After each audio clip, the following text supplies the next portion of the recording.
soprattutto in questi giorni nei quali il nuovo avanza, ma avanza in smart e a gran carriera, in smart, con la Giulietta, con tutte le macchine possibili a disposizione, il nuovo che avanza non si ferma più, però certe linee di continuità, vedi il caso mafia di cui sopra, vedi la storia delle slot machine, sono pur sempre rassicuranti, perché in un momento nel quale il nuovo avanza a velocità vorticosa bisogna anche avere dei punti di riferimento, delle ancore, delle certezze, e le certezze sono che il paese rimarrà esattamente quello che era prima, tranne che gli hanno messo davanti il bamboccio per illudere il cittadino che cambi, che c'è anche la svolta generazionale. Poi l'impareggiabile Silvio Berlusconi ce l'ha fatto presente, insomma c'è la metà dei miei anni, questo qui è uno da tenere d'occhio.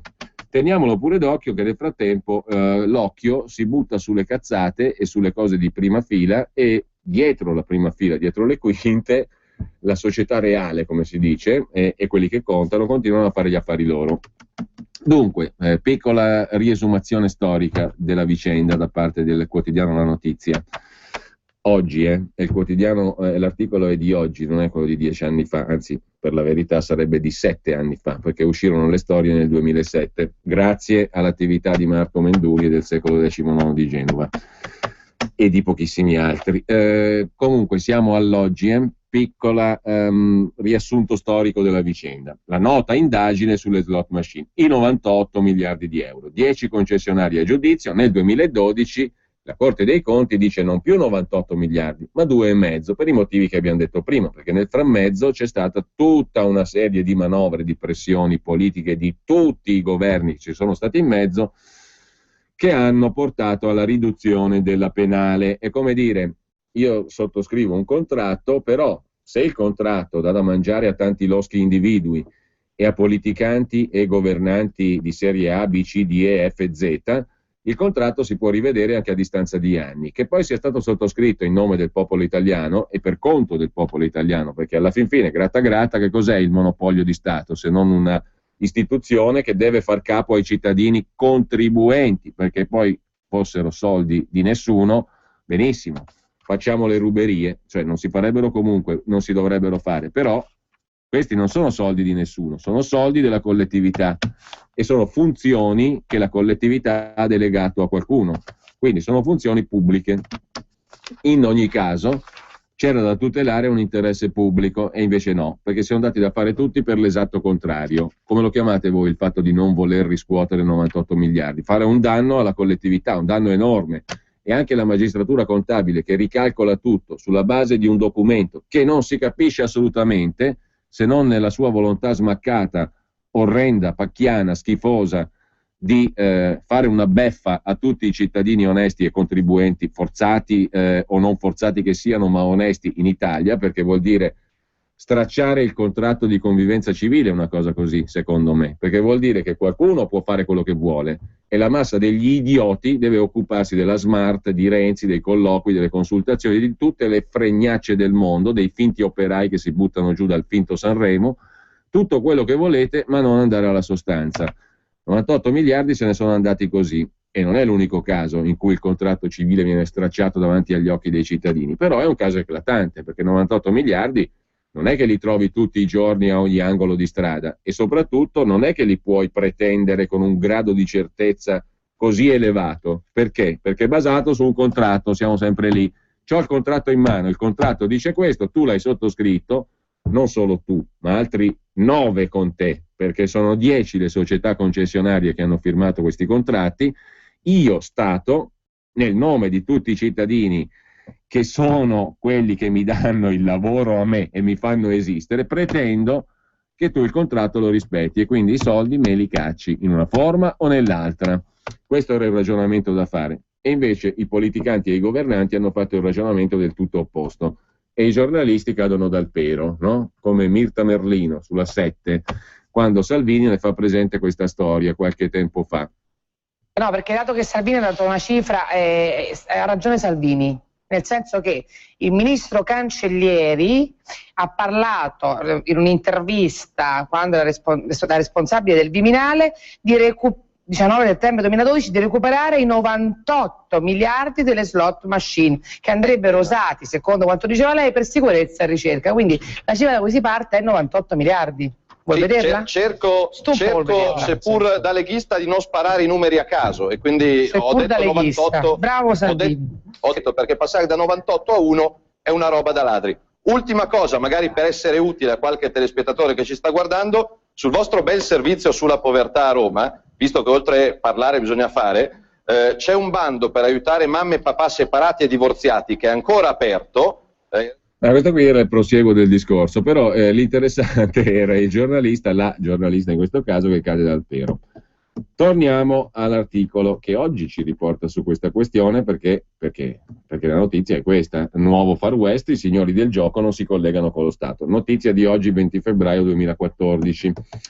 Concludendo la vecchia notizia, la vecchia questione, da 98 miliardi si passa a 2,5, ma visto che facendo appello contro una sentenza della Corte dei Conti si può chiedere la definizione agevolata del giudizio, che è una sorta di patteggiamento, si paga tra il 10 e il 30% della somma da risarcire, le società in questione, Sisal, SNAI, GameNet, Cogetex, Sirsa, Lottomatica, B+, Gioco Legale, l'ex Atlantis del latitante Corallo e del padre amico del mafioso Santa Paola, non si sono lasciate sfuggire l'occasione. Alle 6 società che hanno aderito al condono, i giudici contabili 10 giorni fa hanno accordato il patteggiamento, facendo pagare loro 348 milioni. Stessa richiesta di definizione agevolata è stata fatta da HBG.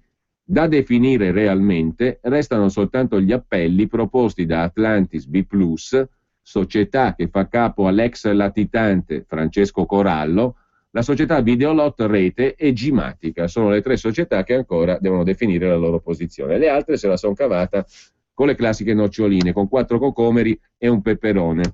La stangata, anche se da 98 miliardi, è finita con qualche centinaio di milioni. E non sembra essere servita, qui arriva la notizia di oggi, perché questa è ancora storia ripetuta, che ripeteremo all'infinito, perché è un caso macroscopico di violazione del patto civile, del buonsenso, della decenza minima indispensabile e simbolo estremo della trasversalità schifosa che politicamente ci ha governato per questi anni, perché al di là delle dichiarazioni fatte in campagna elettorale dell'uno contro l'altro e del bla bla bla, poi abbiamo visto che il comportamento davanti a una questione sensibile, intorno alla quale girano anche appetiti, interessi e presumibilmente anche cose molto poco confessabili, perché che motivo c'è che un comunista italiano piuttosto che Tremonti, e stiamo coprendo tutto l'arco parlamentare, difendano le società del gioco, se non ne hanno un qualche interesse? E non credo che sia un interesse culturale, perché questi qui magari scrivono libri sulla globalizzazione per darsi arie di intellettuali e avere interessi culturali spendibili magari anche politicamente, ma non certamente si può trovare un interesse culturale o filosofico o accademico per la B+, per il latitante Francesco Corallo o per Amedeo La Boccetta, no? Rappresentante in Italia dell'Atlantis World, che poi diventa anche deputato. Se ci siano nobili motivi per interessarsi a queste vicende, lo lascio decidere a ciascuno di voi che state ascoltando. A me non pare che i favori a queste società le fai per un nobile interesse culturale, le farai per qualche altro motivo, presumibilmente molto più prosaico, molto più concreto. Vuol dire che qualcosa ti arriva in tasca anche a te, detto in sintesi, con nessun riferimento né a Tremonti né a Nannicini, che sono persone specchiate e che non hanno tratto alcun beneficio da questa storia qua. Sta di fatto che comunque hanno fatto di tutto per evitare che noi fossimo di nuovo in possesso dei nostri soldi o comunque incassassimo una cifra di 98 miliardi.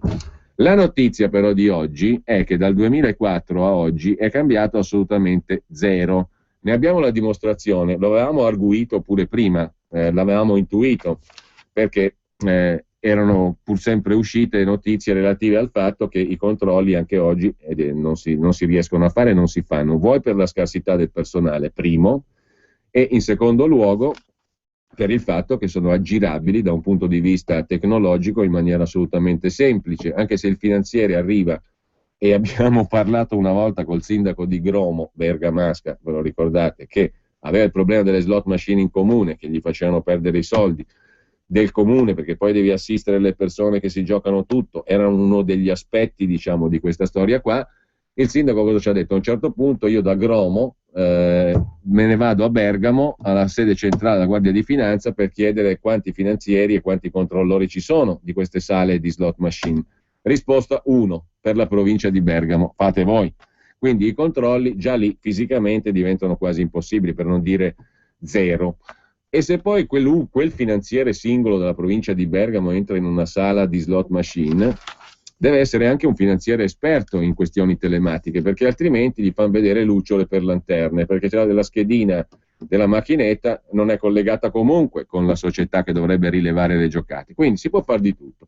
In più c'è l'altro grossissimo problema dei prestanome, del riciclaggio di capitali mafiosi, che con questi strumenti qui diventa molto molto più semplice di quanto non fosse prima. Quindi, e la Procura Nazionale Antimafia nell'ultima relazione lo ha detto, lo ha stradetto, lo ha detto anche il CNEL, in una delle poche cose utili che ha fatto il Consiglio Nazionale dell'Economia e del Lavoro nella sua storia, cioè una ricerca su questa questione.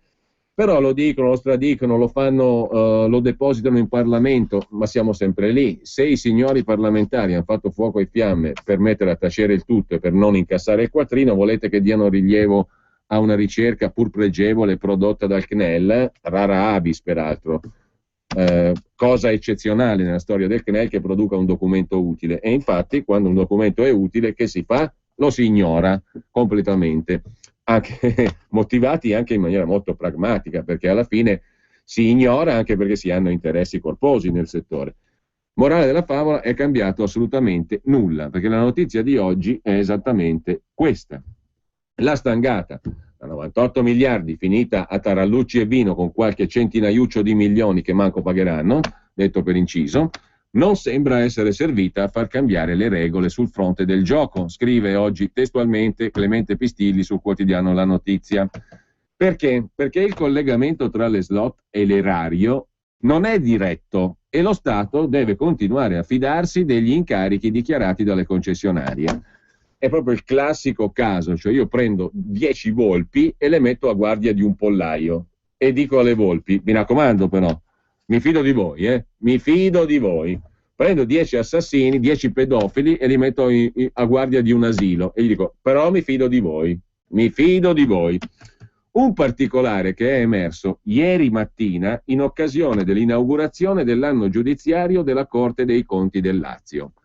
La Corte dei Conti del Lazio, forse non lo sapevate, ha aperto un'altra indagine, una seconda inchiesta gemella di quella del 2004-2007, per verificare cos'è accaduto dopo la prima indagine, perché naturalmente la Corte dei Conti ha preso atto che i politicanti governanti hanno fatto di tutto per evitare l'incasso, no? E quindi ha rimodulato la penale. Anche questo è un caso straordinario. La Corte dei Conti ha fatto un bel lavoro, ma poi l'ha buttato nel cesso sostanzialmente con quest'ultima azione di ricalcolare le penali che erano contenute in un contratto del 2004 secondo quello che si è tentato di manipolare nel 2007, 8, 9, 10. Quindi a 7-8 anni di distanza io ricalcolo le penali contenute in un contratto scritto anni prima, nel 2004. Vabbè, questo la dice lunga sulla patria del diritto, sulla culla del diritto, no? Però fatta questa operazione, la Corte dei Conti, forse subdolamente, dice: però andiamo a vedere se nel frattempo è cambiato qualcosa rispetto a quella situazione là che ha generato questo straccio di, questo diciamo, più che uno straccio, questa tomba della legalità e che ha permesso, diciamo, di quantificare il furto, 98 miliardi. Poi abbiamo dovuto prendere atto e siamo arrivati a 2,5. Ma cosa è cambiato nel frattempo? È cambiato qualcosa? È stato risolto il problema alla radice? Perché il problema alla radice era il far finta che non si può controllare, perché i monopoli di Stato hanno chiuso 18 occhi pur di non vedere quello che era visibile, perché anche lì la logica cosa ci induce a dire? Se io nel 2004 legalizzo un settore che so essere, tra le motivazioni per cui lo legalizzo c'è proprio quella del gioco d'azzardo criminale in mano ai mafiosi, riciclatori e via dicendo. Quindi io legalizzo perché il gioco è in mano alla mafia. Sottraggo alle mafie, al plurale, sottraggo alle mafie uno strumento di profitto ma anche di riciclaggio. Quindi legalizzo. Allora, lo Stato cosa fa nei primi mesi e anni della legalizzazione, nei primi tempi? Sarà particolarmente attento, dice uno, no? Perché il settore era già ad alto rischio, io lo legalizzo, quindi lo tengo sotto il mirino, lo controllo. E invece per 3 anni e mezzo, dal primo giorno della legalizzazione e per 3 anni e mezzo, questi hanno ignorato, i 10 concessionari delle slot machine, completamente le regole del contratto. Lo Stato non vigila. Invece di essere particolarmente attento, specialmente all'inizio del processo di legalizzazione, per 3 anni ai monopoli di Stato non vedono niente e credono perfino a palle incredibili, come quella raccontata dall'allora Atlantis del poi latitante Corallo di cui abbiamo detto prima, adesso si chiama B+, gioco legale, la società. L'Atlantis ha il coraggio, poco coraggio perché evidentemente erano già in combutta, perfetta monopoli e concessionarie. L'Atlantis risponde a un quesito formalmente arrivatogli dai monopoli di Stato, circa un numero impressionante, più di 20.000 macchinette che risulterebbero scollegate. L'Atlantis risponde: sì, le abbiamo messe in magazzino. E il magazzino dov'è? È nel sottoscala di un bar di Riposto, in provincia di Catania. Un bar di pochi metri quadri dove ci starebbero decine di migliaia di macchinette apparentemente scollegate. E i monopoli di Stato credono che 20-30.000 macchinette possano essere messe in un 50 metri quadri dello scantinato del bar. Hanno calcolato che il volume totale delle macchinette che l'Atlantis diceva di aver messo nel ripostiglio del bar avrebbe costituito una mole tale da eguagliare l'Etna. L'Etna è il vulcano siciliano, non da stare in un magazzino, in un ripostiglio del bar. Però ai monopoli di Stato hanno creduto anche questo, hanno fatto finta di niente, che lì ci stavano 30.000 macchinette nel ripostiglio del bar. Cose assurde, pur di evitare di controllare. Quindi questa è una dimostrazione matematica che non solo lo Stato non ha voluto controllare, o meglio, lo Stato ha omesso i controlli, ma non li ha voluti fare in maniera evidente e chiarissima. E oggi siamo davanti alla stessa situazione. Ieri mattina, inaugurazione dell'anno giudiziario della Corte dei Conti del Lazio. Le inaugurazioni dell'anno giudiziario qua si protraggono tra un po' fino a giugno, perché anche il calendario è elastico in questo paese. Uno, a occhio e croce, l'inaugurazione dell'anno giudiziario è inizio dell'anno. Se non sbaglio siamo già verso marzo, tra un po'. Vabbè, comunque, a prescindere da questo che è un dettaglio, ieri inaugurazione dell'anno giudiziario della Corte dei Conti del Lazio e notizia di una seconda inchiesta. Ma cosa hanno ancora da inquisire i magistrati della Corte dei Conti del Lazio? I magistrati, forse subdolamente, dopo aver chinato il capo davanti alle pressioni governativo-politiche che li hanno indotti a ricalcolare le multe da 98 a 2 miliardi e mezzo, forse subdolamente hanno detto: però andiamo a verificare se è cambiato qualcosa. A un primo esame i magistrati della Corte dei Conti hanno verificato che è cambiato poco e nulla, e quella che potrebbe essere una grande occasione per il Ministero dell'Economia e delle Finanze di fare cassa viene ignorata. Sia il governo, i governi andrebbe detto meglio, quanto i monopoli di Stato che gestiscono il gioco non sembrano preoccupati da tale situazione, senza contare che del tutto fuori controllo è il settore delle giocate fatte tramite internet, sulle quali sempre gli inquirenti contabili si stanno preparando ad accendere un faro. Altra piaga, restando sempre nell'ambito di Azzardopoli, quella dei conti. Le concessionarie sono tenute a presentare la contabilità, che è un altro strumento col quale il Ministero dell'Economia e delle Finanze può verificare quanto incassano i signori del gioco. Anche qui niente da fare. Questo potremmo farlo anche noi col 740, Lo Stato chiede il nostro 740, noi diciamo: Stato, questo qui è l'effetto sonoro del gesto dell'ombrello, voi non lo vedete, ma è questo qua. Noi dobbiamo rispondere così allo Stato. Stato, 740, tasse, ciao, contabilità. Io presentare contabilità allo Stato italiano? Bisogna prendere esempio dalle società concessionarie, che sono tenute per legge a presentare la contabilità, che è uno strumento, tra l'altro, con cui il Ministero che dà loro le concessioni per fare questo lucroso affare del gioco può verificare quanto incassano i signori del gioco. Niente da fare. Ultimati gli accertamenti sulla contabilità relativa agli esercizi 2004-2009, la Corte dei Conti ha dichiarato di essersi trovata nell'impossibilità di effettuare qualsiasi tipo di controllo. I dati forniti sono, come specificato dal presidente della sezione giurisdizionale della Corte dei Conti del Lazio, Ivan De Musso, sono incerti e non attendibili. Capito? Cioè, avete capito bene? La legge impone la presentazione della contabilità, la magistratura contabile prende atto che non è possibile effettuare alcun controllo sulla contabilità dei concessionari di Stato, società private, perché i dati sono incerti e non attendibili. Stessa situazione per la contabilità degli anni successivi al 2004-2009. Attenzione, qui stiamo parlando di dati incerti e inattendibili per il periodo 2004-2009, cioè i primi 5 anni della legalizzazione, gli stessi dei 98 miliardi. Stessa situazione per gli anni successivi, 2010, 11, 12, 13, tanto che i giudici della Corte dei Conti hanno trasmesso tutto il carteggio al procuratore Angelo Raffaele De Dominicis per eventuali provvedimenti. Identica la situazione sul fronte delle scommesse sportive. Nessuna certezza sugli incassi, certe le perdite per lo Stato italiano. Questo racconta oggi il quotidiano La Notizia con Clemente Pistilli. Siamo cioè esattamente nella situazione del 2004. Adesso basta però perché sono le 11:25 e dobbiamo fare una pausa musicale. Leggendo i giornali, che è un po' il mestiere base qui per quanto mi riguarda, oggi ho letto qualcosa circa un musicista che si sposta da Roma a Genova, città natale di Niccolò Paganini, per l'anteprima nazionale del film Il violinista del diavolo, di cui è interprete e esecutore della colonna sonora.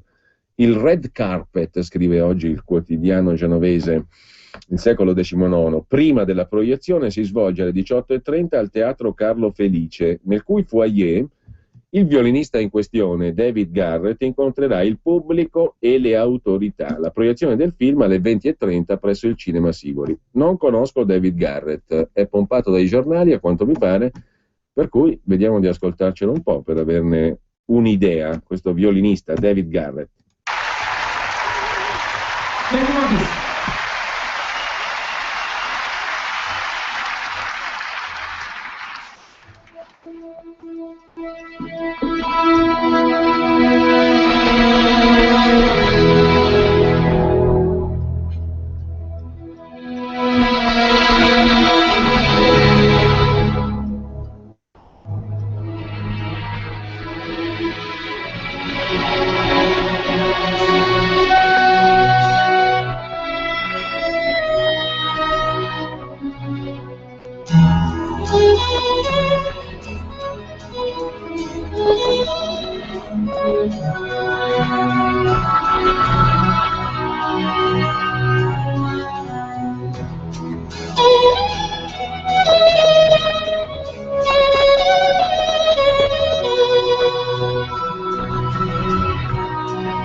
Genova sarà pure la città di Paganini, questo farà pure il violinista, però azzardo un giudizio. A me mi sa che Paganini si rivolta nella tomba. Diamogli un'altra chance, dai. C'è un altro pezzo rintracciabile di David Garrett, Viva la vida. Titolo può essere anche interessante. Sentiamo il resto, cioè l'esecuzione.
Vabbè, abbiamo fatto esperimento, abbiamo letto sul giornale e cercato di capire. Sì, questo qua è belloccio, molto scenografico, diciamo che è un Renzi del violino, non perché Renzi sia belloccio, questo qui è decisamente più belloccio, però diciamo così, è molto scenografico, però credo che possa suonare con Giovanni Allevi, sì, lo facciamo suonare con Giovanni Allevi, a questo punto però c'è bisogno di qualcosa di meglio, eh. Quindi stacco musicale, quello vero.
A suonare con Allevi, non c'è alcun dubbio. Questo qui invece, Richard Dowling, è un pianista che non ho bisogno di definire perché l'avete ascoltato da soli, e interpretava qui un pezzo famoso del ragtime blues americano, Nola di Felix Hunt.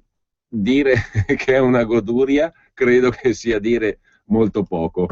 Quindi il violinista e Allevi faranno i loro bei discorsi, suoneranno i loro strumentini e avranno anche un sacco di successo. Li chiameranno perfino al Senato della Repubblica a fare il concerto di fine anno, perché notoriamente il Senato della Repubblica, nonché la Camera, ma anche gli altri palazzi dove si decidono le nostre misere sorti, è affollato di gente di buon gusto, intelligente e che capisce tutto. Ma noi preferiamo affidarci agli sconosciuti come Richard Dowling, sconosciuti per niente, per chi ama la musica è conosciuto, e tuttavia è sconosciuto al grande pubblico. Essendo sconosciuto ci piace, non solo per quello, ma perché insomma c'è una certa differenza. Ma adesso continuiamo a metterci nel flusso dei fatti del giorno e ancora un paio di segnalazioni io vorrei fare a proposito degli articoli che abbiamo trascurato stamani in rassegna stampa, perché la rassegna stampa di questi giorni dovrebbe dilattarsi nel tempo e nelle ore per dar conto di tutto ciò che viene scritto. E come solito leggere fra le righe è la cosa più utile, non leggere le righe solo in se stesse, ma leggere fra le righe ci può dare qualche punto d'osservazione in più, qualche spunto anche d'osservazione in più. Oggi sul Foglio di Giuliano Ferrara in prima pagina compare un articolo dedicato a Renzi e alla sponda americana, con la K americana, la curiosità e la scarsa familiarità di Draghi per l'homo novus, che sarebbe poi Renzi, le attese della finanza americana e la tela attorno a Berlino. Il tutto parte da un editoriale di Peter Spiegel, capo della redazione di Bruxelles del Financial Times, il quale Spiegel si chiede: forse Renzi deve il suo nuovo lavoro a Mario Draghi, cioè la presidenza del Consiglio in Italia Renzi la deve a Mario Draghi? Si domanda Peter Spiegel, appunto capo della redazione di Bruxelles del Financial Times. Nessuna macchinazione, secondo Spiegel. Piuttosto, il presidente della Banca Centrale Europea Draghi, con le sue politiche monetarie, è tornato a ridurre lo spread tra i titoli di Stato italiani e quelli tedeschi e così ha generato un senso di rilassatezza nel governo Letta, incentivando la scalata del sindaco di Firenze ai vertici del PD e poi di Palazzo Chigi e garantendo infine che i mercati non sobbalzassero per il cambio in corsa. Tra l'operato di Draghi e lo scatto di Renzi ci sarà correlazione e non causalità. Tuttavia, l'analisi di Spiegel sul Financial Times ha un senso, scrive oggi il Foglio in prima pagina. In cuor suo lo pensa anche il sindaco di Firenze. A inizio gennaio, quando ancora spingeva pubblicamente Letta a resistere fino al 2018, Renzi dichiarò che il merito fondamentale della calma intorno ai titoli di Stato italiani, del debito italiano, era del condottiero Draghi, così l'aveva chiamato Renzi, condottiero. Draghi era l'autore della politica monetaria della Banca Centrale Europea che aveva condotto alla diminuzione dello spread e quindi aveva messo in sicurezza, tra virgolette, il debito italiano. Perciò un condottiero Draghi, così Renzi lo definiva. Soltanto in parte minore il merito era del governo Letta, disse il sindaco di Firenze. Dunque di Draghi bisogna occuparsi e della BCE, perché il prossimo premier, Matteo Renzi, parlava in questi termini del presidente della BCE, un condottiero. Fatto sta che ad oggi Draghi e Renzi non si conoscono, scrive il Foglio, punto di domanda, mettiamo noi. Così ieri pomeriggio è stato Ignazio Visco, governatore di Banca d'Italia e per anni al fianco di Mario Draghi, a illustrare per più di un'ora a Matteo Renzi il punto di vista di Francoforte sulla situazione europea e quindi su quella italiana. Secondo il quotidiano La Repubblica, la scarsa dimestichezza tra Renzi e Draghi si spiega perché Draghi vorrebbe il bis di Saccomanni come ministro dell'economia. Ma è davvero così?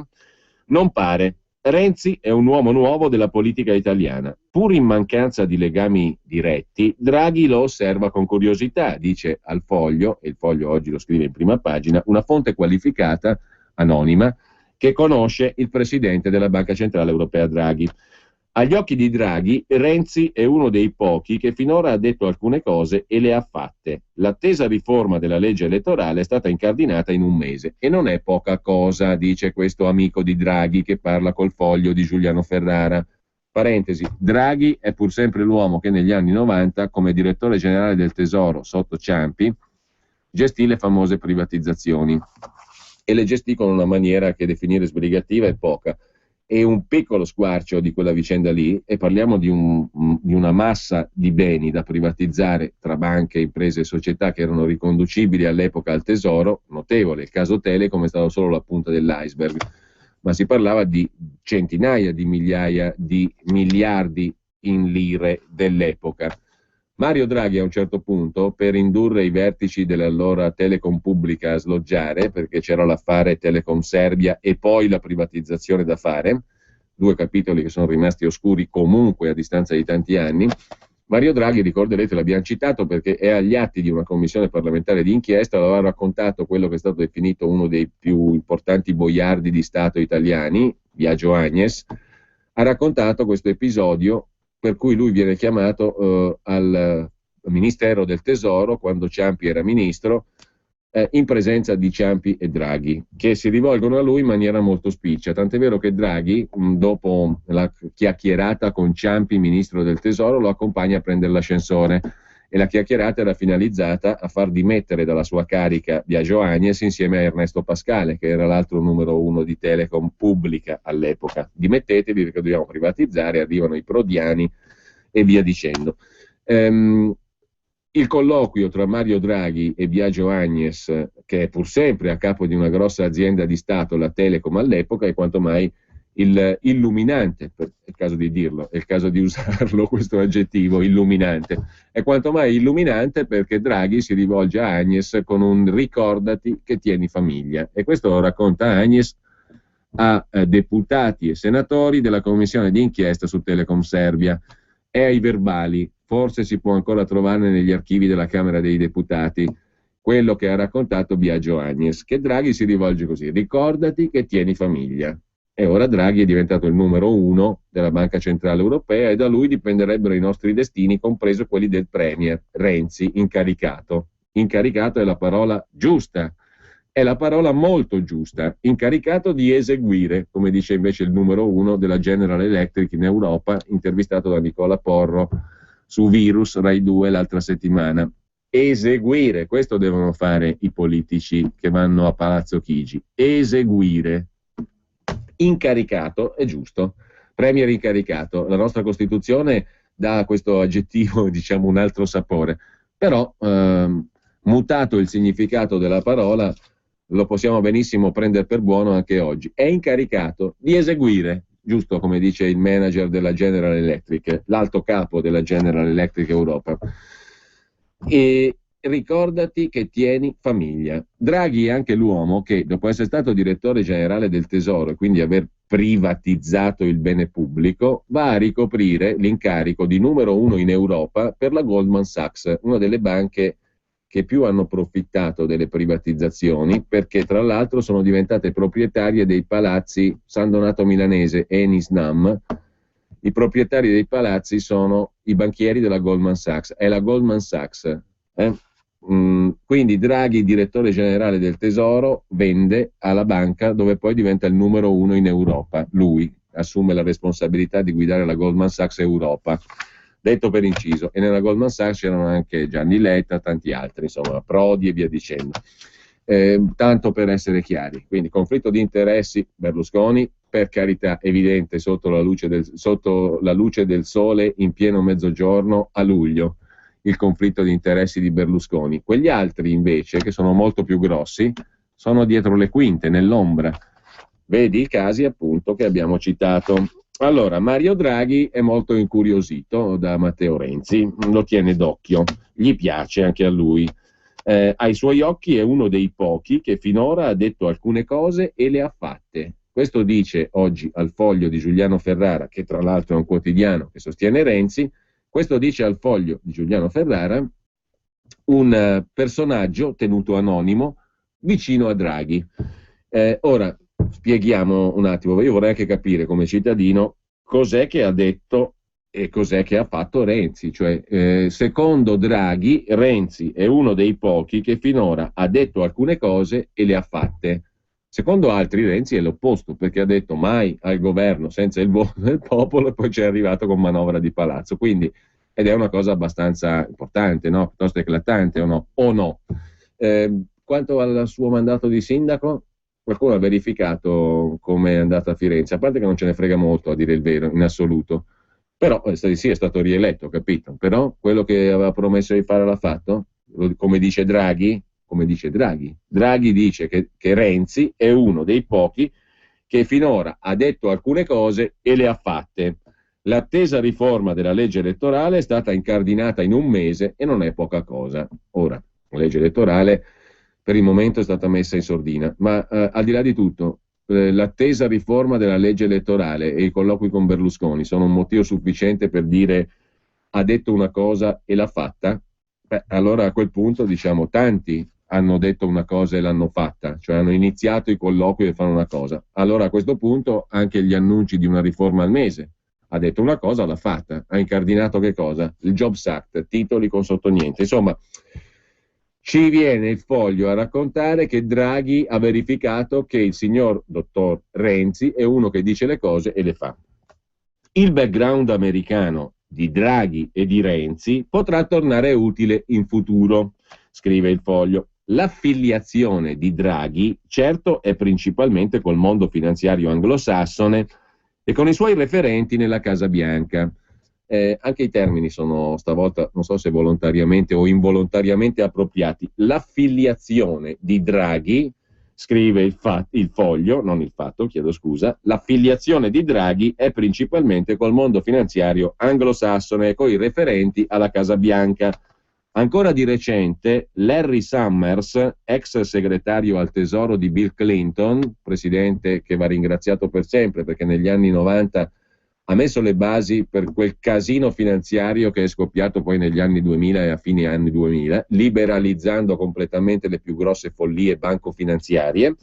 Comunque, ancora di recente, Larry Summers, ex segretario al tesoro di Bill Clinton, incontrando Draghi ad Harvard, ha usato parole d'encomio non comuni, dicendo che se a Francoforte fosse finito qualcun altro, forse oggi non si parlerebbe più di euro. È interessante sta roba, perché in teoria gli americani non dovrebbero fare i salti di gioia alla nascita dell'euro, e invece l'euro è una creatura, perlomeno per come si è andata strutturando, che rende felici anche i Clinton, i Larry Summers, i Draghi. Sull'esperienza di Draghi in Goldman Sachs campano i complottisti del web.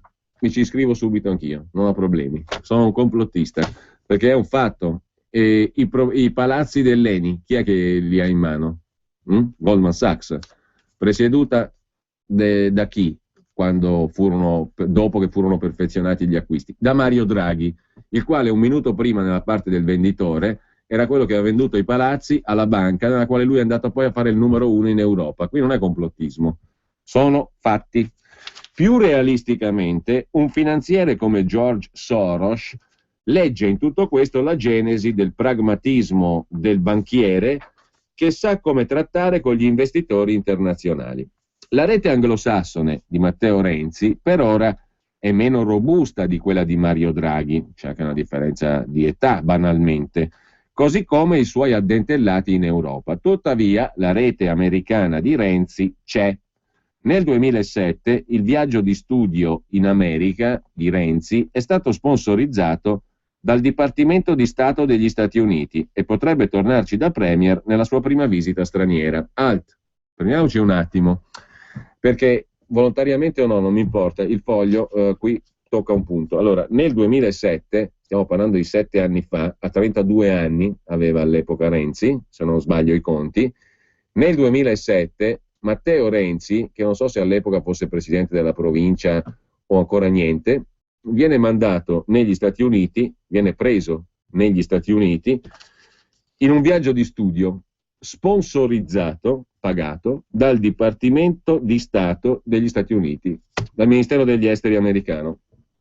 Bill e Hillary Clinton, specialmente Hillary Clinton, che ha detto ancora il grande manager della General Electric, che non è proprio un'azienducola, intervistato da Porro l'altra settimana, sarà il prossimo presidente degli Stati Uniti. Barack Obama è stato archiviato anche malamente. Nel 2007 il viaggio di studio di Renzi in America, sponsorizzato dal Dipartimento di Stato. E poi c'è il settimanale Time, che già a inizio del 2009, stiamo parlando del 2009, incoronava Renzi come l'Obama italiano. C'è il conservatore Michael Lee, personaggio a cavallo coi servizi segreti, che segue Renzi da tempo. C'è l'ex ambasciatore a Roma, David Thorne, che parlò di lui come di un caso molto interessante, tra virgolette, quello che disse Thorne. C'è anche l'appoggio degli eredi dei Kennedy. Ci sono i legami ricercati dallo stesso sindaco di Firenze con i vertici di Google, azienda simbolo di tutto quello che è 2.0. C'è infine una spruzzata di accademia. Francesco Giavazzi, già collega di Draghi al Ministero del Tesoro negli anni 90, Enrico Moretti, Università di Berkeley, chiamato pure alla Casa Bianca, Filippo Taddei della Johns Hopkins University, il quale è entrato nella segreteria del Partito Democratico di Renzi. In Italia il braccio destro di Renzi, Marco Carrai, è a suo agio quando si muove tra Stati Uniti e Israele, mentre Franco Bernabè, da subito nel Toto Ministeri, è inseritissimo nei circoli transatlantici che contano. Soprattutto però, scrive il Foglio, ci sono le aspettative degli ambienti finanziari anglosassoni, dimostrate dalle generose aperture di credito di quotidiani come Wall Street e Financial Times. Da una parte la promessa di voler intraprendere riforme strutturali, come si dice in Italia, iniziando dal mercato del lavoro e del welfare, come ha chiesto Mario Draghi lo scorso maggio a Roma. Dall'altra parte un approccio non ideologico sull'austerità fiscale, e in ciò Renzi è sempre più spalleggiato da Romano Prodi, anche lui ex Goldman Sachs, ex presidente della Commissione, che criticò Letta perché troppo ligio ai diktat di Bruxelles. Ecco quello che, dell'homo novus, potrà tornare utile ai vertici della Banca Centrale Europea, non appena Berlino si mostrasse ancora una volta troppo spigolosa nel gestire la crisi dell'euro. E questo accadrà, scrive oggi il Foglio. Interessante o no sto pezzo? Adesso basta però, adesso ciò che ci piace degli Stati Uniti, dell'America, chiudiamo con la musica, e non è né il violinista Garrett né il pianista, letta grossa, Allevi. È invece un pianista, questo sì, Richard Dowling, che interpreta un altro pezzo, secondo me bellissimo, di Robert Hampton, Cataract Rag. Ed è un pezzo nel quale il pianista fa un paragone, giustamente secondo me, avvicina Robert Hampton a Beethoven. Il pezzo di prima non aveva niente da invidiare alle migliori scritture della musica classica colta tradizionale, era un pezzo fantastico, anche di difficoltà pianistica straordinaria. E qui sentiamo Richard Dowling che suona Cataract Rag di Robert Hampton. I guess Scott Joplin meets Beethoven. Robert Hampton's Cataract Rag. To me, it sounds like a little bit of the Appassionata Sonata in the middle, when all the arpeggios start. You'll know when little Ludwig shows up.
Richard Dowling, Cataract Ragged di Robert Hampton. Bello o no? Ma qua bisogna scacciare assolutamente il fantasma di quel violinista là, di cui parlano i giornali oggi, David Garrett, e soprattutto il fantasma di Allevi, che si è associato a quell'altro e ha lasciato un buco nero di malumore nella mia giornata, nella mia mattinata, credo anche in quella di qualcuno di voi. Perciò bisogna sentirsi qualcos'altro di bello.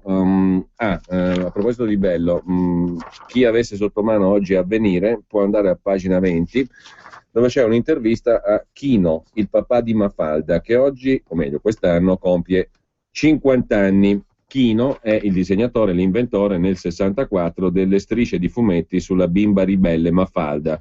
Mi sorprende il perenne successo di Mafalda, dice il suo autore, Chino.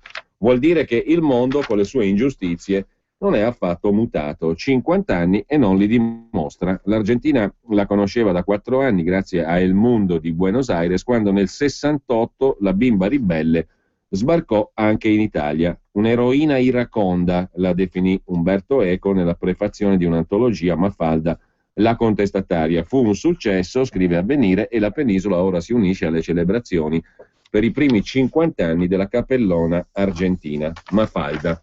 Però, dicevo, bisogna che ci concludiamo con qualcosa di altrettanto buono, e quindi un duetto, stavolta Richard Dowling e un'altra eccellente pianista, Sue Keller, in un duetto al pianoforte su un pezzo di Jazz Confrey che molti riconosceranno, Kitten on the Keys. Buon ascolto, buon pomeriggio da Giulio Cainarca.